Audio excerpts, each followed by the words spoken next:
Howdy, my name's Alex Chin, and this is one of my interviews for CRE number 3. I'm here with Bridget Stevens.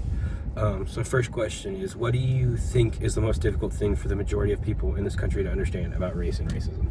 To me, race does not make you better or worse than anybody. I'm a business major. I see successful business people. I can see white women. I can see black men. I can see Hispanic women, Asian men. It does not matter.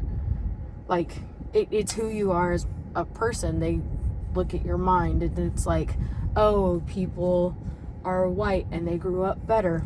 I know a lot of successful people that aren't white and are more successful than my white family, and it's like, I grew up in a white town, and it's like, yeah, I'm used to, I guess, seeing more people the color of my skin, but it's like, I also have black friends, I have Hispanic friends, and it's like, I have Indian friends, I don't look at them any differently, because at the end of the day, they're people, and racism is kind of something that I think is learned, and it's like, you can't, like, yes, race is a thing, but it's like, we're all people at the end of the day, and racism is something that you practice. It's not like you're not born racist, you're not like genetically racist. It's just what are you used to, and is it small, is it big in your life? You just have to look at that.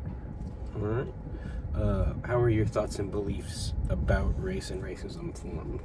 So like I said, white family, and I was born in a majority white town, and I've taken anthropology classes looking at different ethnicities around the world. I've taken psychology classes learning about like socialistic race and things like that. I've taken sociology classes, and I've tried to gain different perspectives, and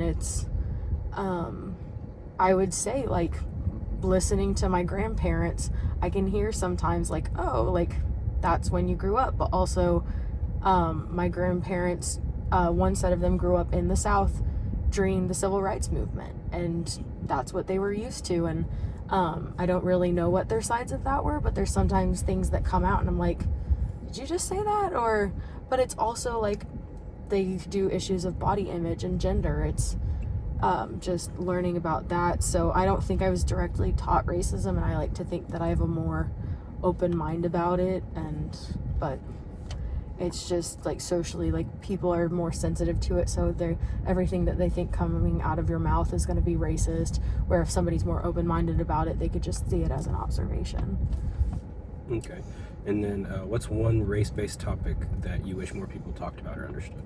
This race-based topic of like welfare, because people say like, oh, especially with this upcoming election about welfare fights, it's like, you can be white on welfare programs, you can be black on welfare programs, you can be Hispanic on welfare programs. Just because you are in a certain race or in a certain demographic does not mean that you are put into a stereotype. And it's like, race is just a color. Race, it's like, oh, and it's on questionnaires, what's your race? It's a demographic, it's a statistic, and it's changing now. There are more mixed race couples in America, and that statistic just keeps growing, and it's like, what is race going to turn into? Because now you're going to have kids more often that are black and white, Hispanic and Asian, and Hispanic and white, and it's what's going to happen? Are you going to be like, oh, you're racist because you have a white mom and a black dad? It's just a social construct in a way. So it would basically, what you're saying is, it would mean we'd need to take more of an objective look at this and kind of get past these.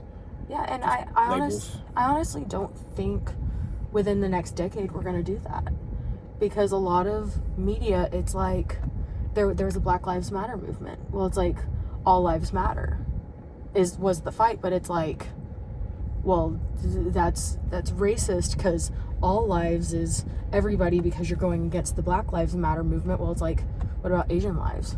What about Hispanic lives? What about Indian lives? It's like, what about white lives? You can still be racist to white people. Which is another misconception. Yeah, so it's like, Got it. All right. I don't know, hot topic. Anyway, thank you for your time.